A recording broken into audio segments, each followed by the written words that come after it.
Nitong hapon mga kapatid, now that we have reached chapter 4 ng Gospel of John, this chapter ay masasabi po natin isa sa mga pinaka-precious na eksena and narratives in the entirety of the Bible. It is about the woman of Samaria. Subalit, makikita din po natin kung lolobin po ng Diyos sa mga darating po na linggo, that this chapter is divided in two parts. Ang babae, taga Samaria, at ang anak ng isang royal na opisyal na pinagaling ni Jesucristo. Dito ho natin makikita mga kapatid kung ano po ang naging layunin ng Diyos Ama sa ministeryo po ni Jesus. Kung bakit may mga naligtas, may mga pinagaling, at kung ano po ang binibigay po na aral nito sa atin bilang mga tagapakinig ng salita po ng Diyos. So simulan po natin dito sa talatang 1 ng Juan Kapitulo 4. Ang sabi po ng Biblia, nabalitaan ng mga Pariseo na mas marami na ang mga tagasunod ni Jesus kaysa kay Juan. At mas marami na ang nabautismohan niya, kahit na hindi mismong si Jesus ang nagbabautismo, kundi ang mga tagasunod niya. Nang malaman ni Jesus na nabalitaan ito ng mga Pariseo, umalis siya sa Judea at bumalik sa Galilea. Para makabalik sa Galilea, kailangan siyang dumaan sa Samaria.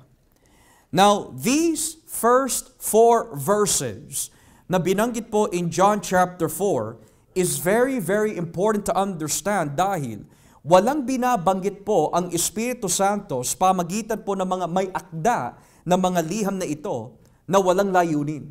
Ang bawat na nakalagay ho dito under inspiration ay may layunin.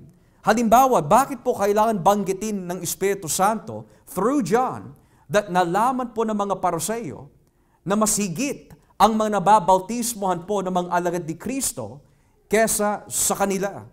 It is due to the fact that nawawalan po ng miyembro ang mga Pariseo. Nawawalan po sila ng mga followers. And not only that, pero nais po na umalis agad ni Jesus sa presensya ng mga Pariseyong ito dahil magiging hadlang po sila sa kanyang ministeryo. At the age of 30 years old, ang ministeryo po ng ating Panginoon was only 3.5 years.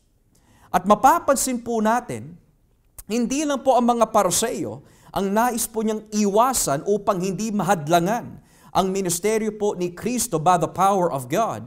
Pati na rin po yung mga taong pinapagaling po niya, madalas po natin nakikita sa 4 Gospels na tuwing nagpapagaling po ang ating Panginoon, whether it be on the day of Sabbath, or whether it be a leper, or whether it be someone who is paralyzed, sinasabi po niya most of the time, huwag mong ipagkakalat o huwag mo sasabihin kahit kanino. Pero magpakita ka na lang sa pare and let it be known to them na ikaw ay malinis na. And the question might be, bakit ninais po ni Kristo na huwag ipaalam sa ibang mga tao na siya po ay nagpapagaling at times? Is because of the fact kapag nalaman ng mga taong ito, lalo na in the regions where Jesus was, pupuntahan siya at gagawin po siya hari, not as the King of Israel, kundi King of Israel in a political manner. Gagawin siyang hari for the wrong reasons. So dahil po sinabi ng ating Panginoon through John na iniwasan po niya mga Pariseo, He didn't want any more conflict and He didn't want any more political drama. Ngayon, nabanggit din po dito sa talatang 3, umalis siya sa Judea at bumalik sa Galilea. At para makabalik sa Galilea, kailangan niyang dumating o dumaan sa Samaria. Ngayon, kung pag-aaralan po natin ang map ng first century Israel and first century regions na pinasukan po at nilakbayan ng ating Panginoon, ito po ang makikita ho natin. When you look at the south, ang makikita ho natin dito is Judea and Jerusalem. That is where Jesus was. Nung kinakausap po niya si Nicodemus, nung siya po ay nagpapahayag in John 3, nasa Judea ho siya. Subalit, ang sabi po ng Biblia, kailangan po niya bumalik muli sa Galilee o Galilea. Now, where was Galilee in the first century? Kung ang Judea is in the south, ang Galilee was all the way up in the north. Pero upang makarating sa Galilee, in 3 days' notice, kailangan dumaan po sila sa Samaria. At nasaan po ang Samaria? Judea is in the south. Galilee is in the north. Ang Samaria is in the middle. And it was by the providence of God na kailangan dumaan po si Kristo kasama yung mga alagad from Judea all the way through to Samaria, and by Samaria all the way back to Galilee. This would be 3 days in travel. Ngayon, pwede rin po gawin ng mga tao o yung mga mahilig mag-travel na hindi dumaan sa Samaria, kaya lang ang mangyayari, it would take more than 3 days. And we will see mamaya kung bakit ginagawa ng mga ibang Hudyo na hindi dumaan sa Samaria, kundi umiikot pa sila in other regions para lang pumunta sa Galilee. You will see why later on. Pero ipagpatuloy po natin ang basa in verse 5. Nang dumaan sila sa Samaria, dumating sila sa isang bayan na tinatawag na Sychar, malapit sa lupaing ibinigay ni Jacob sa anak niyang si Jose. Sa mga nagbabasa po ngayon ng aklat ng Genesis, if you are studying the book of Genesis as we speak, lalo na when you get to Genesis 33 and Genesis chapter 48, may binili si Jacob ng isang lupa na kung tinatawag po ngayon, Askar or Shechem. Binili po ni Jacob yung lugar po na yon kung saan doon din siya lilibing o ililibing according to Genesis 48. And we shall see later on kung bakit po ang lugar ng Sychar is significant.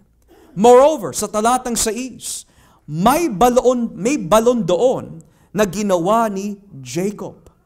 Daltang haling tapat na noon at pagod na si Jesus sa paglalakbay, umupo siya sa tabi ng balon para magpahinga. In English, Jesus was tired as he was from the journey and sat down by the well. It was about noon. Now, depende na lang po mga kapatid kung anong klaseng time zone ang gagamitin ho dito. Kung Roman time zone ang binabanggit po ni John, this would have been alas 6 ng gabi. 6 in the evening. However, kung ang Jewish time zone ang gagamitin o yung pinaparating po ni Juan dito, it is most likely 12 in the afternoon. So if it's the Roman clock, it's 6 p.m. If it's the Jewish clock, it is 12 in the afternoon. Whatever the case might be, ito po ang nangyari. Napagod ang ating Panginoon at siya po ay nagpahinga at the well. Now this will raise some questions, lalo na sa mga hindi naniniwala na si Kristo po ay Diyos. Kung si Jesus ay Diyos, bakit siya napagod? Madalas po natin nababasa, lalo na po sa Lumang Tipan, in Isaiah chapter 40, for example, ang Diyos kahit kailan ay hindi napapagod. Hindi siya nagugutom, hindi siya nauuhaw, hindi siya inaantok. Pero bakit sinabi po ng Biblia dito na si Kristo po, later on in chapter 4, ay nagutom? And as what we've read now, siya po ay napagod. This is why ang pag-aaral po ng teolohiya and having a confession in the church is so important. Dahil kapag sinabi po ng Biblia na ang Diyos kailanmay hindi napapagod, totoo yon. Kailangan tanggapin, kailangan ipangaral, kailangan unawain. Pero sinasabi din po ng Biblia na si Kristo ay napagod. Kailangan paniwalaan ho yun. Kailangan tanggapin po yun. At kailangan din po unawain at ipangaral. But we need to ask this important question. Kung ang Diyos ay hindi napapagod, subalit si Kristo ay napapagod, how do you harmonize this alleged tension? And the answer is, yung dalawang kalikasan na meron si Jesus. Bilang Diyos, hindi siya napapagod. Bilang Diyos, hindi ho siya nagugutom. Hindi siya nauuhaw. Hindi siya inaantok, kagaya po na nakalagay sa Salmo. For the God of Israel does not sleep, nor does He slumber. Pero daw siya ay nagkatawang tao, natulog siya, nagutom siya, nauhaw siya. And later on, namatay siya in the narrative of John. So we can say that when it comes to God's omnipotence, omnipresence, and omniscience, that is the divine nature of Christ. But when the Bible speaks of napagod siya, nagutom siya, nauhaw siya, we are referring to His human nature. So, may dahilan kaya ang Diyos kung bakit pinintulutan niya na mapagod si Kristo in Samaria, lalo na at the well. Malaki ang Samaria, mga kapatid eh. May mga bundok din ho yan. Pero sa lahat ng pwedeng puntahan ng Panginoon to rest, it had to be in Sychar, it had to be at the well. Nothing in this world, mga kapatid, happens by chance or coincidence. Everything is providentially designed by God. So ano kaya ang rason kung bakit napagod si Kristo at pinili niya umupo ho dito sa balon? Ano kaya ang mangyayari? Let's read verse 7 and following. Tumuloy naman ang tagasunod niya sa bayan upang bumili ng pagkain. Habang nakaupo si Jesus, dumating ang isang babaeng taga Samaria para umigib. Sinabi ni Jesus sa kanya, "Pwede bang makiinom?" Sumagot ang babae, "Kayo po ay isang Hudyo at ako ay Samaritano at babae pa. Bakit po kayo makikiinom sa akin?" Sinabi niya ito dahil hindi nakikitungo ang mga Hudyo sa mga Samaritano. There are several things that you will notice kapag sinuri po natin maigi yung mga binasa natin na teksto. Unang-una, nakipag-usap si Jesus sa isang Samaritano. That's one. Number two, nag-iisa yung babae nung siya'y umiigib ng tubig. Nag-iisa. And why is that important? Dahil in those days and in that culture, karamihan ng mga kababaihan never fetch for water alone. They would always be in groups. Pero ang tanong ho dito, bakit siya nag-iisa? Mas naunahan po ba niya ang mga iba? Tumakbo po ba siya? Kaya nababagalan siguro siya, kaya mas nauna siya ho doon sa balon? What was the reason kung bakit siya nag-iisa? And thirdly, bakit nagulat yung babae that a Jew is speaking to a Samaritan at hindi lang yun, isang babaeng Samaritano? By asking these three questions, lalo natin mauunawaan ang biyaya ng Diyos na matatanggap ng babae in the scene. Let's begin first with the first two. Sabi ho dito, pwede bang makiinom? And secondly, sabi ng babae, kayo po ay isang Hudyo at ako ay Samaritano at babae pa. Bakit gulat na gulat yung babae? Why was she shocked na kinausap po siya ng isang Hudyo na lalaki pa?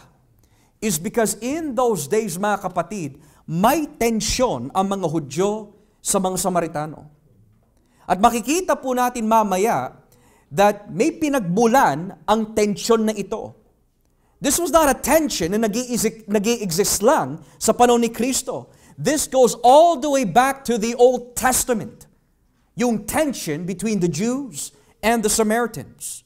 Moreover, ang tension po nito ay nagkaroon po ng isang pananaw ang mga Hudyo sa mga Samaritano, lalo sa mga babae, na sila ay madudumi. Hindi dapat kausapin. Madudumi ang mga Samaritano. Kapag kinausap mo ang mga lalaking Samaritano, madumi ka na. Pero kapag kinausap mo ang isang babaeng Samaritano, you have completely defiled your entire being. Now, what would have happened kung nakita ni Nicodemo si Kristo, kausap niya itong babae na Samaritano, mandidire si Nicodemus. What would have happened kung nakita po ng mga Saduceo, mga Pariseo, si Jesus bilang rabbi sa kanila, nakausap po niya ang babae Samaritano? Mandidire din sila. And the fact na sinabi ng babae, ikaw humihingi sa akin ng tubig? Babae po ako. Why would you ask me for water? Why would you even think about having conversation with me? And you will notice what is said afterwards. Sinabi niya ito dahil hindi nakikitungo ang mga Hudyo sa mga Samaritano. Now, pinagdedebatehan po ng mga ilang eskolar kung ano po yung tamang pagsalin ng salitang pakikitungo. Dahil mula sa original, it could be understood as yung hindi sila nakikisalo-salo sa pagkain kasama ang mga Samaritano. Because according to rabbinical literature, itinuturo po ng mga rabbis, kung kakain man kayo, huwag kayo kakain kasama ang mga Samaritano. At hindi lang po yan. Kung wala man Samaritano, huwag kang gagamit ng mga plato na nanggaling sa mga Samaritano. Dahil ikaw ay madudumihan. So if that is the etymological explanation to this word, then we understand kung bakit sinabi po nung babae, bakit ka nakikipag-usap sa akin? Di ba para sa inyo madumi kami? At para sa amin, mali ang aral ninyo. We should not have any relationship or communication. But whatever the case might be, it is very clear, ang mga Hudyo noon at ang mga Samaritano noon, they never had any form of good relationships with one another. So the question is earlier, or rather was earlier, bakit sila nagkaroon ng hindi magandang relasyon? Basahin nga po natin ang ikalawang hari, kapitulo 17, 2 Kings chapter 17. At dito ho natin makikita mga kapatid kung saan nagmula yung tensyon na yan. And let's begin here in verse 24. Medyo mahabang ating babasahin pero you will see kung bakit galit ang mga Hudyo sa mga Samaritano. 2 Kings chapter 17 verse 24 hanggang 41. Tignan niyo po ang nangyari. Verse 24. Nagpadala ang hari ng Assyria ng mga tao mula sa Babylonia, Kuta, Ava, Hamat, at Sepharvaim, at pinatiran niya sila sa mga bayan ng Samaria para palitan ang mga Israelita. Sinakop ng mga taga-Assyria ang Samaria at ang iba pang mga bayan ng Israel.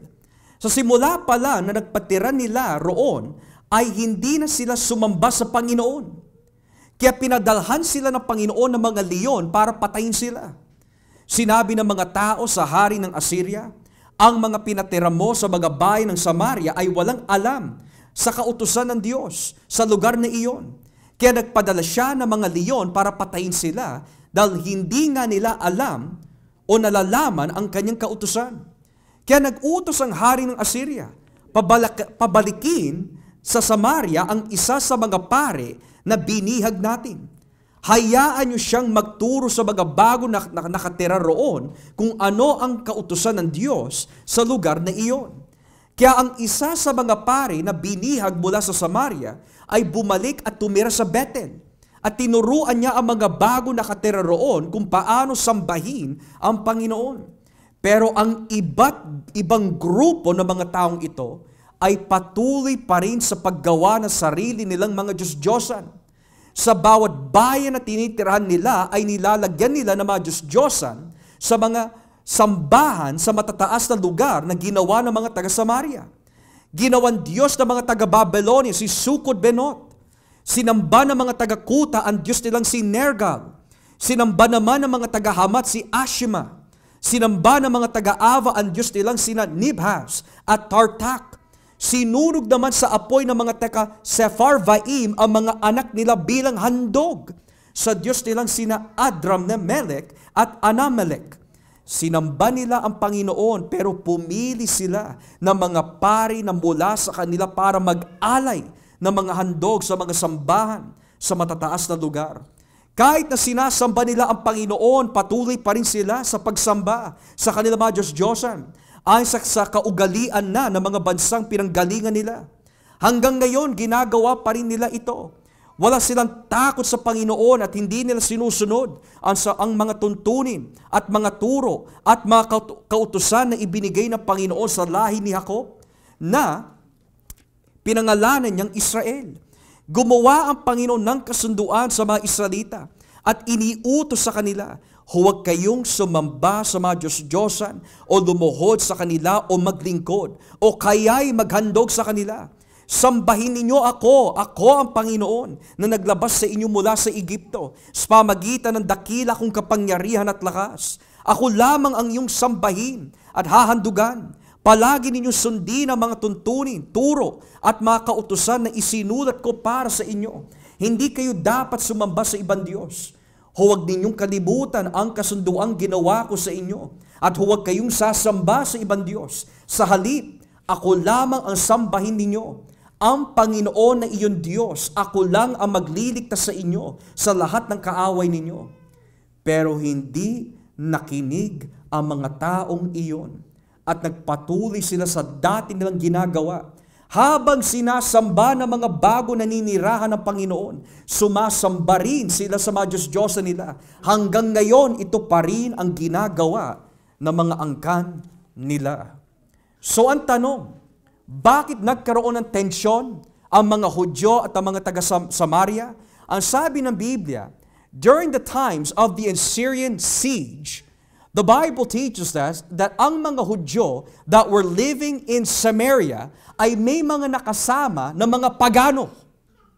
Ngayon, ang nangyari, itong mga Hudyo na binihag po ng mga Assyrians, nakipag-asawa, nakipagrelasyon sa mga pagano na dinala ng hari ng Assyria in Samaria.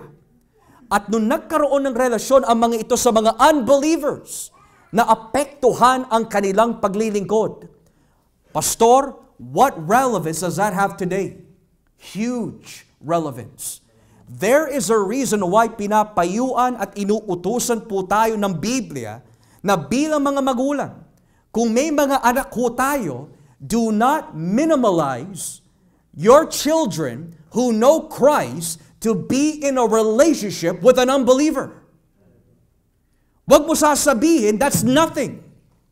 Huwag mo sasabihin, it doesn't mean anything. Because hindi natin alam yung impluensya na nanggagaling sa masasamang espiritu. Yan ang nakita ho natin dito. Dahil hindi nakinig ang mga tao, that foreign and alienated type of relationship na pinagbawalan ng Diyos, hindi lang ho naapektuhan ang kanilang generation, kundi ang sabi po ng may akda ng ikalawang hari, naapektuhan din hanggang sa ating kasalukuyan. It didn't just stop in their generation. It continued for several more generations. So ngayon, what's the big deal sa panahon ni Kristo?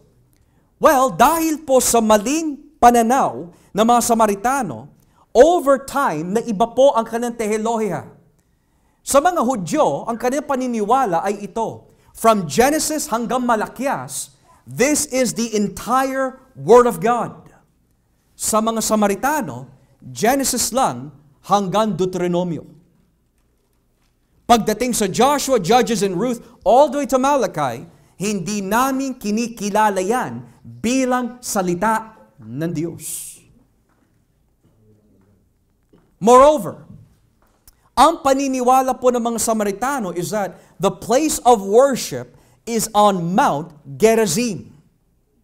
Kapag pinag-aralan niyo po ang aklat ng Deuteronomy, makikita niyo ho dito that inutos po ng Diyos kay Moises, when you get on Mount Gerizim, pagpalain mo ito. Bless it. Manatili ang pagpapala ni Yahweh sa Mount Gerizim. So ang paniniwala po ng mga Samaritano, the true place of worship is not Jerusalem. It's on Mount Gerizim. Why? because we follow the true teachings of Moses. Pero ang problema mga kapatid, dahil po ang mga aklat na kinikilala po ng mga Samaritano is from Genesis hanggang Deuteronomy, hindi nila nakikita yung revelation ng Diyos concerning Jerusalem in the other parts of the Bible. Wala silang Zechariah. So hindi nila nakikita that maninirahan at tatahan, or rather, maninirahan at mananahan ang presensya ni Yahweh in Zion, in Jerusalem. At dahil wala po sa kanila yung mga iba pang mga aklat, hindi rin nila nakikita na nangako po ang Diyos that Jerusalem will permanently be the place where God's presence will abide. Pero because they only had Genesis from Deuteronomy, meron silang inaabangan na propeta that will come. Pero hanggang propeta lang.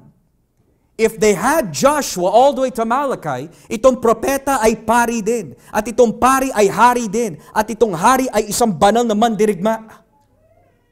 Pero dahil limitado lang ang kanilang tehelohiha, limitado din ang kanilang pagsamba sa Diyos. At dahil limitado din ang kanilang pagsamba sa Diyos, mali din ang kanilang pagsamba sa Diyos. Marami may ganyang klaseng pananaw. Hindi ko na kailangan basahin ang Biblia, suriin ang Biblia, basta naniniwala ako sa Diyos. Sinasamba ko na siya. Pero mga kapatid, kaibigan, kababayan, paano ka nakakatiyak na tama ang iyong pananambahan, paglilingkod sa Diyos? How do you know na tama ang iyong paglilingkod sa Kanya kung hindi mo sinusuri ang Biblia? Kagaya po na nakalagay dito sa 2 Hari. Sinamba nila ang Panginoon, pero sumasamba din sila sa mga Diyos-Diyosan. Maraming ganyan mga tao. Hindi namin sinasamba si Maria, nire-respeto lang. Pero saan natin mababasa sa Biblia na kailangan ibigay natin ang ating mga panalangin kay Maria? Saan natin mababasa sa Biblia na kailangan luhuran, halikan ang paanan ng mga pare or yung mga statues? Wala tayong mababasa ganun mga kaibigan. Bakit ho? Dahil yan ay hindi nagmula sa Diyos. Yan po ay nagmula sa tradisyon ng tao. Niyari lamang po sila sa pilak, ginto, kahoy.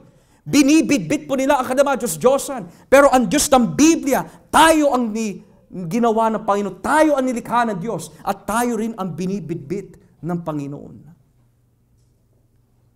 Ang Diyos ng mga tao ay binibili sa tindahan. Ang Diyos ng Biblia ang siyang bumili sa atin because of His blood. How do you know that the God that you're worshiping is truly the right God na itinuturo po ng Biblia? Yan ang problema ng mga Samaritano. No, we have the true God. We worship the true Mosaic law that points us to the true God of the Bible. And it's on Mount Gerizim. Dito dapat ang place of worship. And yet Jesus is going to show her the right worship. The right way of serving God. Alam nyo, napaka-gracious po ng ating Panginoon. Dahil kung sa iba ho ito, lalo na sa mga Pariseo, hangal, bahala ka dyan, mamatay ka sa tradisyon mo, mahulog ka sana sa impyerno. Pero si Jesus iba. May habag. May awa ang ating Panginoon.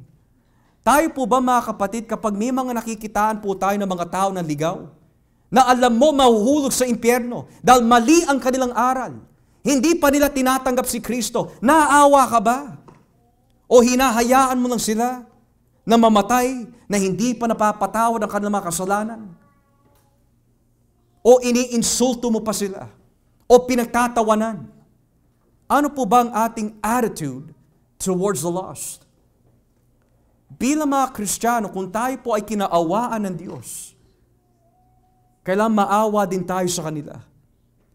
Dahil sila'y mga bulag. Minsan naiinis tayo sa mga hindi mananampalataya. Kapag sinisiraan nila tayo, masyado sila malupit sa atin, inuusig nila tayo, minsan sinusumpa pa tayo at ang ating pamilya, minumura tayo, nagiging malupit sila sa atin, minsan naiinis talaga tayo. Pero mga kapatid, hingin natin sa Diyos na mabuksan ang ating pag-iisip, na makita ho natin na hindi sila ang ating kaaway. They are the mission field. They are not our enemies. They are the mission field. At kapag ginantian natin sila ng kabutihan, sa kabila ng kasamaan na kanilang hinahasik sa atin, ang sabi po at ang pangako ng Diyos sa atin, mabubuksan ang kanilang isip kung loloobin ng Diyos. At sila ang mapapahiya. Dahil makikita nila na sa kabila ng lahat ng kasamaan na ibinigay nila sa atin, ang ginanti natin sa kanila ay ang kabutihan ng Diyos. Yan ang ginawa ni Kristo. Alam ni Kristo, pinagdidirihan po yung babae ng mga ibang Hudyo. Alam ni Kristo na itong babaeng ito, according to the Jewish standards, hindi dapat lapitan, marumi siya. Hindi siya tao. Kagaya po ng pananaw ng mga Hudyo sa mga ibang pagano, kagaya po ng Syrophoenician woman, aso yan, aso. Hindi tao yan, aso yan. Pero si Kristo iba. Nilapitan niya ang babae dahil siya ang Diyos ng pag-ibig. This woman, maliman ang kanyang teolohiya, maliman ang kanyang pananaw sa pagsamba sa Diyos, kinaawaan pa rin siya ni Jesus. Kayo po ba mga kapatid ay kinaawaan ng Panginoon? May mga inutos siya sa atin, pero minsan, or not minsan, kundi madalas, binabali natin ang ating pangako sa Diyos. Pero kinaawaan pa rin tayo ni Jesus. Marami sa atin, mga lasenggero, nahulog sa bisyo. Ang iba ho sa atin, mga tsismoso at tsismosa. Ang iba ho sa atin, bastos ang bunganga. Ang iba ho sa atin, mapagtanim na sama ng loob. Pero dahil po sa pag-ibig ng Diyos, kinaawaan niya ho tayo. At ngayon, iprinisinta ka sa Diyos Ama bilang isang bagong nilalang. Ganyan din ang babaeng Samaritano. Napakaganda po ng mensahe ng Biblia dahil hindi yung babaeng Samaritano ang nakipag-usap kay Kristo. Hindi siya ang naghanap kay Kristo, kundi si Kristo ang naghanap sa kanya. Ang nakipag-usap sa kanya. Ito ang nagtuturo sa atin that the true seeker in the Bible is God. Nung nagkasala si Adan at si Eva, sino ang naghanap? Si Adan ba ang naghanap sa Diyos? Ang Diyos ang naghanap sa kanila. Kahit si Cain, nung siya'y pumatay, pinatay niya ang kanyang kapatid. Hindi niya hinanap ang Diyos ang nakipag-usap sa kanya. Ganyan din tayo mga kapatid. Kung hindi tayo kinaawaan ng Diyos, hindi kanya hahanapin. Dapat ganyan din ang ating pakikitungo sa mga hindi mananampalataya. So nung sinabi po ng Biblia ho dito, hindi nakikitungo ang mga Hudyo sa mga Samaritano, yan ang dahilan. Moreover, in verse 10 of John 4, kung babalikan po natin, sinabi ni Jesus sa babae, kung alam mo ang ipinagkakaloob ng Diyos at kung sino ang nakikiinom sa iyo, baka ikaw pa ang manghingi sa akin para bigyan kita ng tubig na nagbibigay buhay. Now, I want us to remember this. Ang bawat response ni Kristo sa babae is spiritual food. In other words, kinakausap po niya ang babae in spiritual terms. Kung alam mo lang kung sino ako, you would ask me to give you the water of life. Pero tingnan niyo po yung pangunawa ng isang babae na hindi pa binubuksan ang kanyang isip ng banal na Espiritu. Verse 11, sinabi ng babae, malalim po ang balon at wala kayong pang-igib. Saan po kayo kukuha ng tubig na nagbibigay buhay? Ito ang nagpapakita ho sa atin, hanggat hindi binubuksan ang ating pangunawa mula sa banal na Espiritu, kahit anong espiritual na mensahe ang ibigay po natin sa mga hindi mananampalataya, hindi nila mauunawaan. Now, this is not the first time Jesus had this encounter. The first time was with Nicodemus. Nicodemus, you must be born again. Well, that's spiritual. Pero ang dating kay Nicodemus, how can a man be born the second time? How can he who is old enter into his mother's womb for the second time? Bakit literal ang kanyang pangunawa? Dahil hanggat hindi ibinibigay ng Diyos Espiritu Santo ang pangunawa, we will never understand Christ. Ganoon din yung babae. Ang iniisip niya, water of life, you don't even have a bucket. Now, there are some sources that say, the reason why sinabi po ng babae, malalim ang balon na ito. It's very deep. Where's your bucket? Some scholars suggest that Jacob's well in Sychar was so deep that is about 100 feet. Yung depth po niya. 100 feet. So ngayon nagtataka yung babae, you don't have a bucket, you don't have any resources to get any water that's 100 feet deep. What are you talking about? Pero little did she know, mga kapatid, Jacob's well can only go 100 feet deep. Pero itong tubig na binibigay ni Kristo is eternal. It's wider, it's longer, it's better, it is infinite. And look what it says here. Verse 11 or verse 12. Higit pa po ba kayo sa ating ninuno na si Jacob na humukay ng balong ito? Siya at ang mga anak niya, pati ang mga hayop niya ay dito umiinom noong araw. Mga kapatid, I don't want you to miss this. What did the woman say? Are you greater than our father Jacob? You will notice this in the Gospel of John, that hindi na po yung babae, pati na rin po yung mga Pariseo. They asked Jesus the same exact question. Pero instead of Jacob, ang tinanong po ng mga Pariseo, are you greater than our father Abraham? Basahin nga po natin ang Juan Kapitulo 8 para makita po natin that there is a pattern going on here. John chapter 8, at simulan po natin dito, mga kapatid, in verse 51. John chapter 8, verse 51. Tignan niyo po ang nakalagay.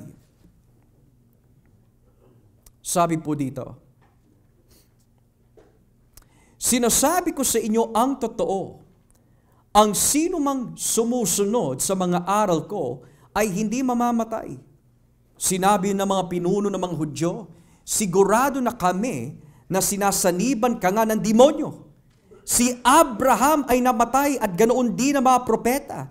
Pero sinasabi mong hindi ka mamamatay, ang sino man sumusunod sa aral mo, mas dakila ka pa ba sa ama naming si Abraham?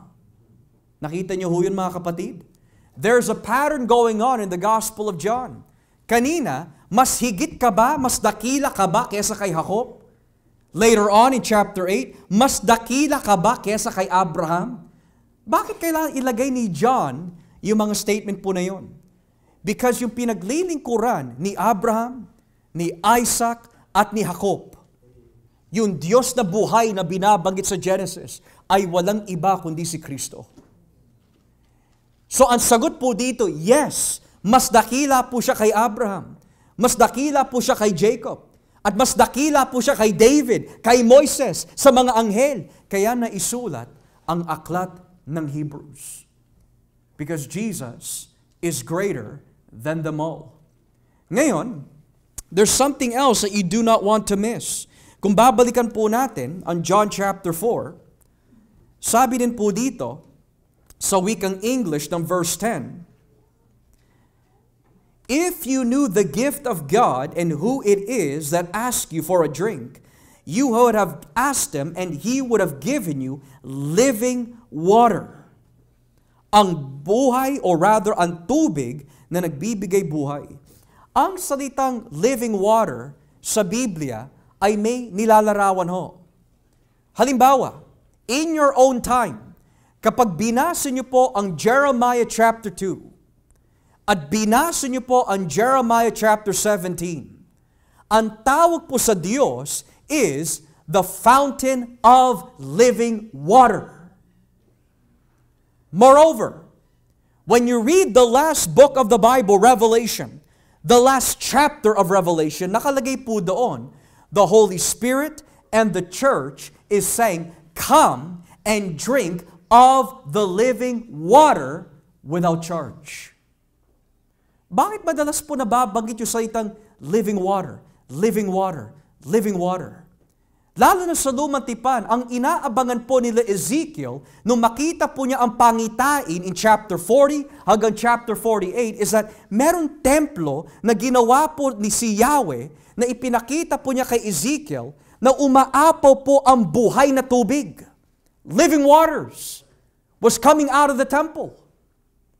Moreover, in Zechariah chapter 14, nung dumating si Kristo bilang banal na mandirigma, all of a sudden, napuno po yung Jerusalem ng tubig.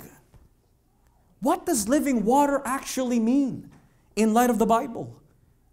Bakit may living water sa Jeremiah, may living water sa Ezekiel, may living water sa Zechariah? Ngayon, John is saying, Jesus will give you the living water na binabanggit in Jeremiah. Jesus will give you the living water na binabanggit sa Ezekiel. Jesus will give you the living water na binabanggit sa Zechariah. Dahil ang living water po na yan ay hindi literal, kundi ang nilalarawan po ng living water na binabanggit po ni Jesus is eternal life. Eternal life. So look at the response ng babae in verse 13, or rather the response of Christ. Sumagot si Jesus, ang lahat ng umiinom ng tubig na ito'y muling mauuhaw. Pero ang sino mang iinom ng tubig na ibibigay ko ay hindi na muling mauuhaw. Dahil ang tubig na ibibigay ko ay magiging tulad ng isang bukal sa loob niya na magbibigay ng buhay na walang hanggan. Now notice the distinction here.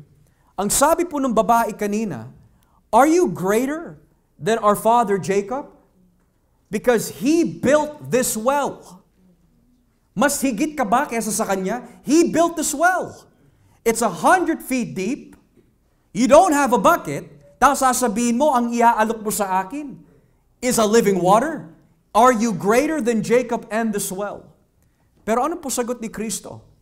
Ang sabi po niya, the water that I'm about to give you, you will never thirst. But if you keep drinking from this well, mauuhaw ka. Anong ibig sabihin po nun sa atin mga kapatid? It means that kapag iba ho ang pinuguhugutan po natin na balon, ang balon ng kamunduhan, ang balon ng kautusan, or the well that has nothing to do with the kingdom of God, this is what you'll notice. You will never be content. Tignan nyo nga po yung mga mayayaman sa buong mundo. Multimillionaires. Pero hindi pa rin natitigil. Hindi pa rin po sila nasisiyahan.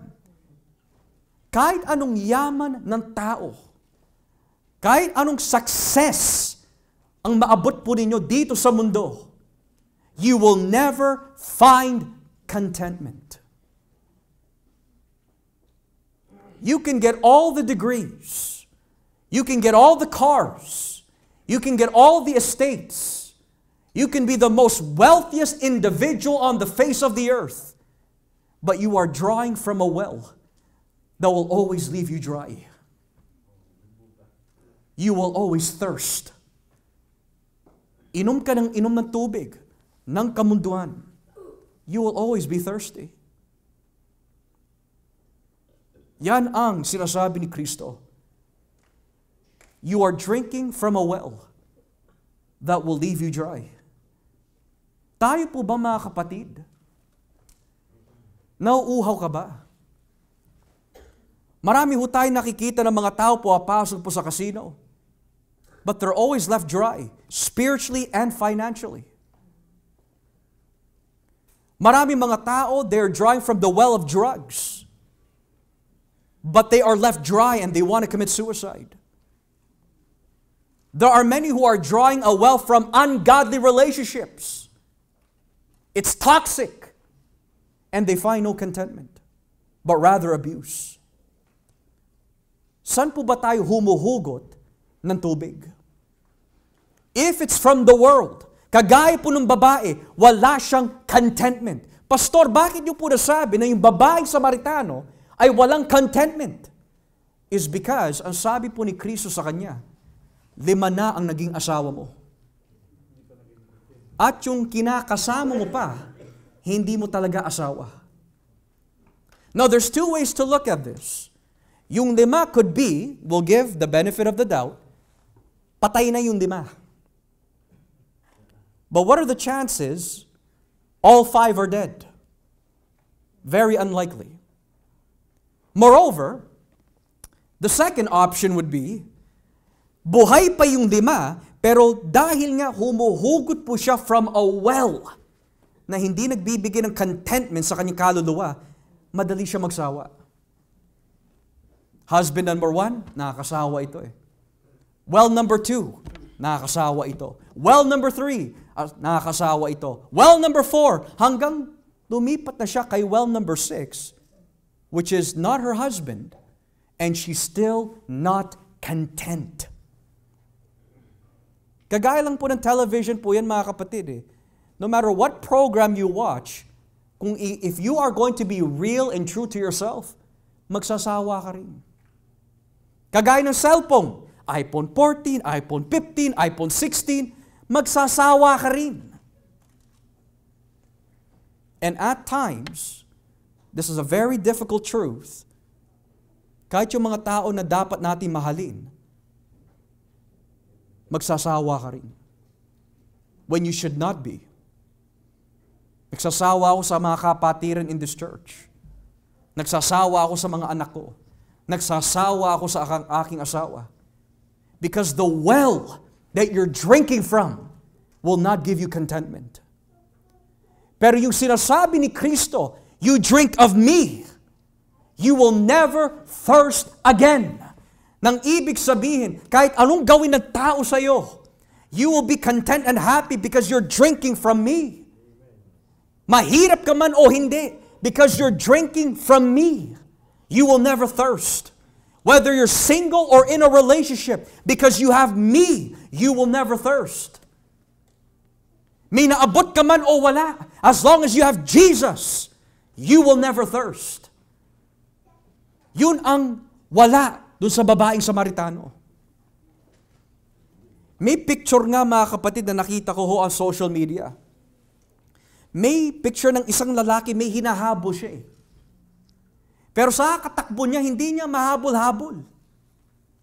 Because paikot na paikot, yung tinatapakan po niya, and he's never getting anywhere. It's always the same thing, always the same cycle. Yan din ang binabanggit po ng salita ng Diyos. There's nothing in this world that will give you the spiritual nourishment that you need. Wala. When Jesus says, I am the way, wala siyang kahati doon. He is exclusive in that category. Pero kapag pinilit ho natin, kapag pinilit ni Brother Josh na maghanap ng isang bagay na magbibigay po ng kasiyahan ho sa akin, ito yung mapapansin po ninyo. Magiging manhid ka na. Hindi mo na nakikita ang kalooban ng Diyos. Mapapansin mo na ang oras mo, kinakain na. Mapapansin mo na ang utak mo ay hindi na punong-puno na salita ng Diyos. Mapapansin mo ang puso mo ay malamig na. Because you are drinking from a well na hindi mabuti. Mawawala ang pagmamahal mo sa mga kapatiran, kaya madali lang sila isang tabi o baliwalain. Because you are drinking from a well that makes you selfish. Makasarili. Wala kang ibang inisip kundi ang iyong sarili. Ganyan din sa loob ng sambahayan.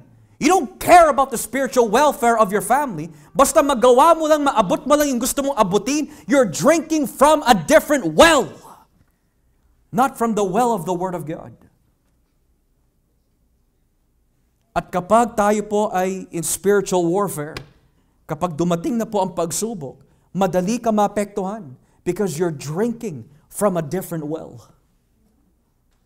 But if you're drinking from the well of Christ, mga kapatid, what He loves is what you will love. What He hates is what you will hate. What becomes His priority will become your priority.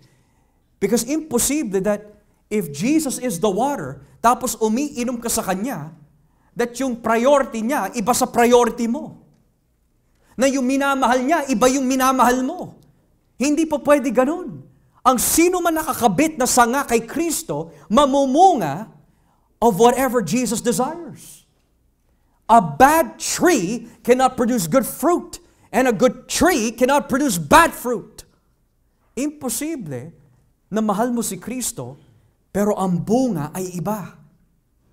We are drinking from a different well. So notice yung babae, gusto ko yun. Kasi ang iniisip niya siguro, hindi na ako pupunta dito, mag-iigib ng tubig, 100 feet deep, mawawala na yung pagod ko. Ganyan ang mentalidad ng marami relyosong tao. Ang gusto lang nila, kaligtasan, but not sacrifice. Ayaw nila mahirapan. Kung ano yung convenience sa kanila, yun lang ang papasukan nila. Pero when it comes to self-denial, commitment for the kingdom of God, wala. Basta importante sa kanila, kaligtasan, pinatawad ako ng Diyos, that's it.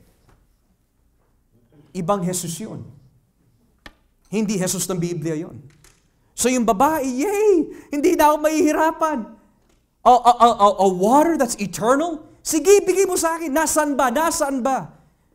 Now, Jesus could have said, ito, inumin mo na. Hindi may requirement May requirement para ikaw ay patawarin ng Diyos. May requirement upang ikaw ay mailigtas ng Diyos. May requirement upang ikaw ay mabigyan ng buhay na walang hanggan. Ano po yung requirement po na yun? Look what it says here in verse 15 of John 4.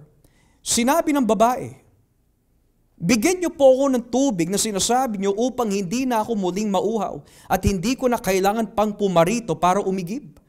Sinabi sa kanya ni Jesus, umuwi ka muna at isama mo rito ang iyong asawa. Wala po akong asawa, sagot ng babae. Sinasabi sa kanya ni Jesus, tama ang sinabi mo at wala ka nga asawa. Dahil 5 na ang naging asawa mo at kinakasama mo ngayon ay hindi mo tunay na asawa. Nagsasabi ka nga ng totoo. Pastor, anong ibig sabihin? Bakit ganun ang sagot ni Kristo? Kasi kung sa iba yun sabi nga ng iba, papatanggapin ko na kay Kristo yon. Kasi sabi niya give me the living water. So ang gagawin ko, iimbitahin ko na sa church. Mali! Ang sabi ni Jesus, you want eternal life. Yung mga kasalanan mo na ginagawa ngayon, pagsisihan mo na yon. Before one can be forgiven of their sins, their sin has to be pointed out and forsaken. Gusto mo ng buhay na walang hanggan? Quit your adulterous life. Ilan ho sa atin mga kapatid, gusto makasama si Kristo magpakailanman? Siyempre, lahat tataas ng kamay.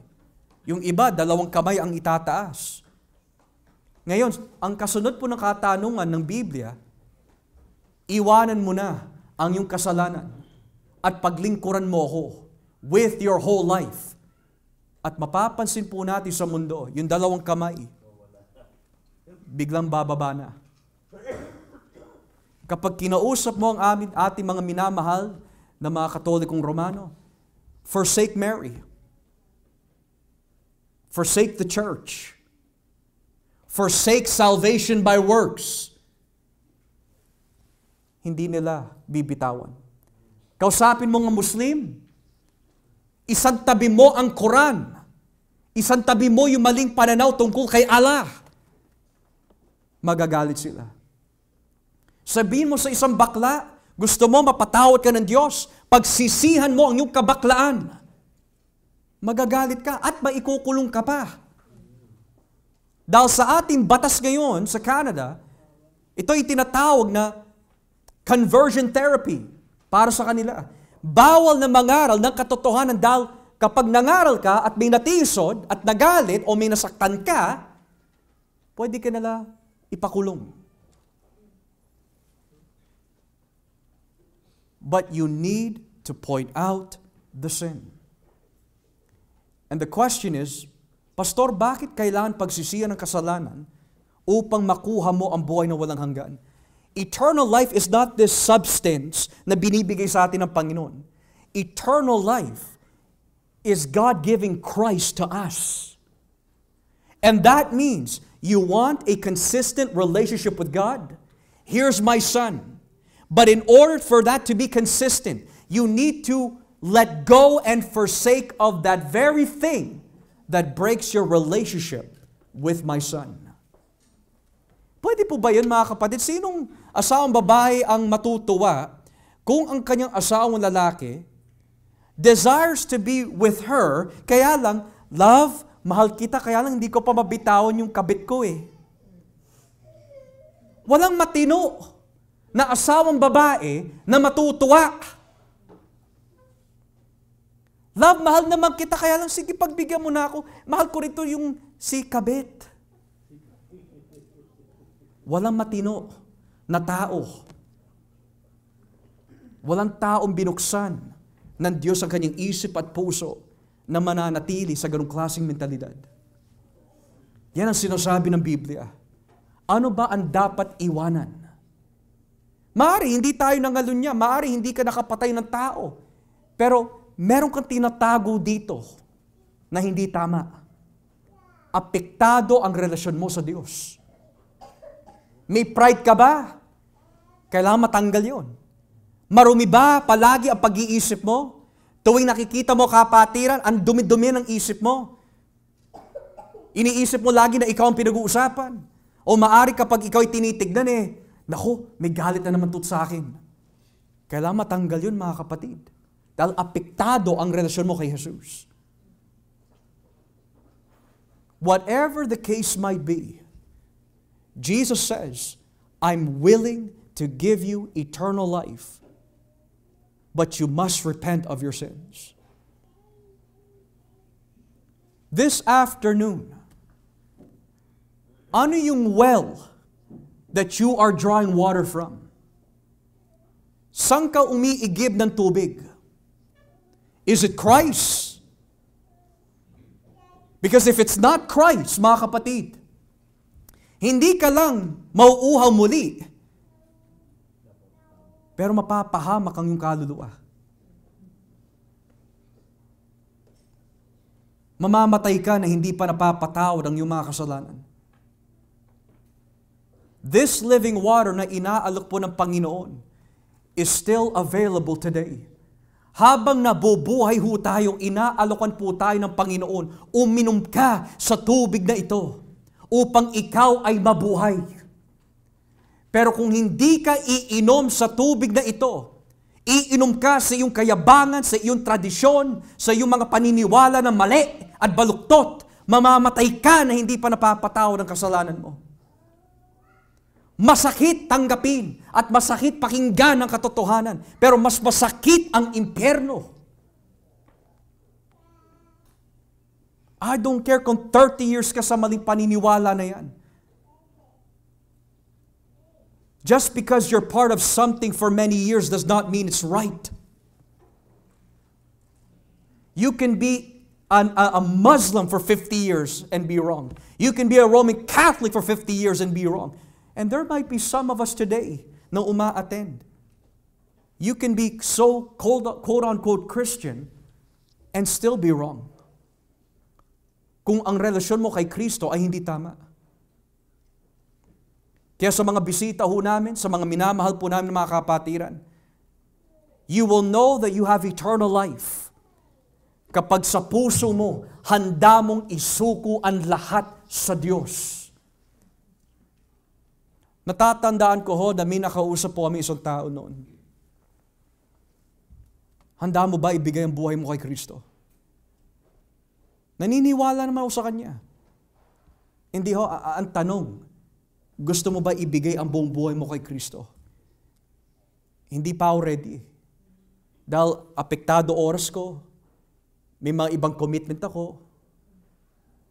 So, maniniwala na lang ako sa Kanya.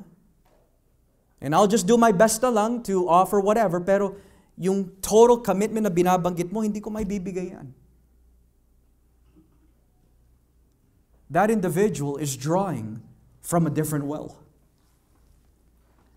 Dahil kapag uminom ka ng well that comes from Christ, you know, mga kapatid, that everything that you surrender for Jesus will be worth it. Everything. Hindi ka man sikat na tao on this side of life, pero kilalang kilala ka ng Diyos. Hindi ka man mayaman on this side of life, pero mayaman ka sa langit dahil kasama mo si Kristo. You may have not traveled all the world like others, but you will have the new heaven and new earth with Christ. Dahil yung mga tao na isinuko ang kanilang buong buhay sa Diyos, not perfectly, but they desire to surrender all. They have already come to drink of the well of the living waters. This afternoon, there are two wells. One will lead you to Jesus. The other will lead you to hell. One will quench the thirst. One will leave you thirsty. One will leave you justified. The other condemned. One will save you. The other will damn you. Which well are you drinking from? At makikita po natin sa mga susunod na linggo kung lolobin ng Diyos kung ano pong well ang pinili ng babae.